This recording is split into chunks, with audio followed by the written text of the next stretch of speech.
Quick question. What's the first thing that pops into your head when you see this beautiful cover illustrated by the one and only J. Scott Campbell? I bet you think, that's so cool, or look at how good the colors by Sabine Rich are. While those are natural responses, as an artist, I would probably ask myself, how did this amazing artist manage to make such a detailed piece of art? And then I'd obviously waste my entire paycheck picking up the J. Scott Campbell's new limited edition Black Hat run.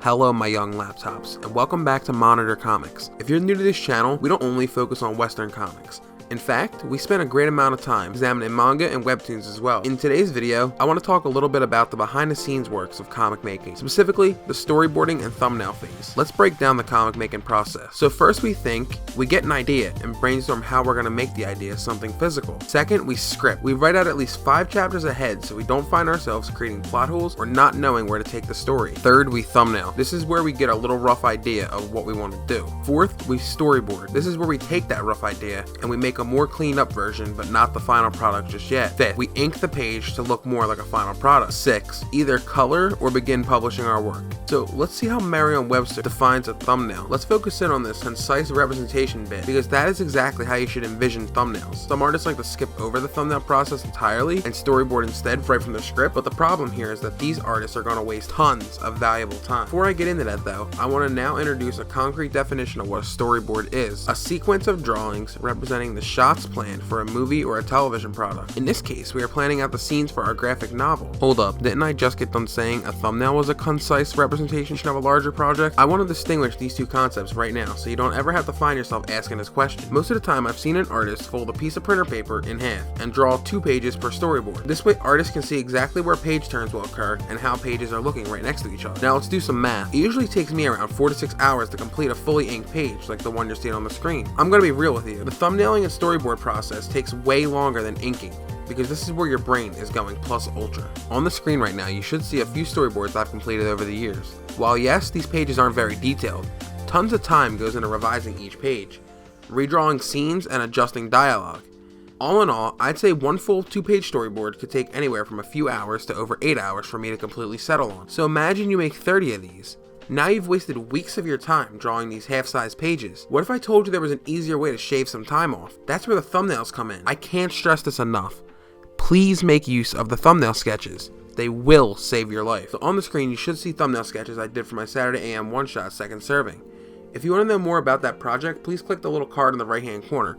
In that video, I go over all of the ins and outs of making a one-shot. Looking at these thumbnail sketches, what's the first thing that pops into your head? For me, I'd most likely say, Monitor, what the am I looking at? I wouldn't blame you for thinking that, because thumbnail sketches are meant to be very loose sketches that you can understand. Each quote-unquote page is only about an inch long. Doing thumbnail sketches allows me to view all 15 pages of my one-shot in one spot. This allows me to plan out whenever I want to use a full page spread and when I want to use certain panels. Size-wise, a whole set of thumbnail sketches only takes up about half of a sheet of printer paper, but let me tell you this. Sketches help a lot. Instead of taking a shot in the dark drawing out 15 storyboards right away, I was able to visualize how I want each panel to work together. That's the big thing you want to focus on with thumbnails. Dialogue placement and page layout. Don't stress out about your work now, you can redefine that in the storyboard phase. So how does this look? Essentially, I just have my script pulled up and begin sketching how I might want to draw the scenes out.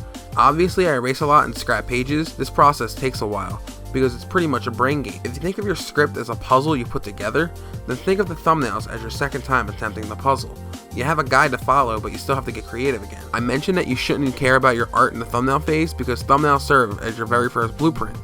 For storyboards, however, this is where you want to start paying attention to how certain characters look and which poses work. If you work professionally or with a separate writer, keeping your storyboards clean is essential because somebody may actually be reviewing them. I've actually heard from a few people that they hate doing thumbnails or storyboards because it feels like they're drawing the same thing multiple times. I can see that argument. It does take away the fun of creating a bit, but you have to remember, if you want that brand new feeling, then just go be a fan and read some other work. When you're working, and work has to be efficient.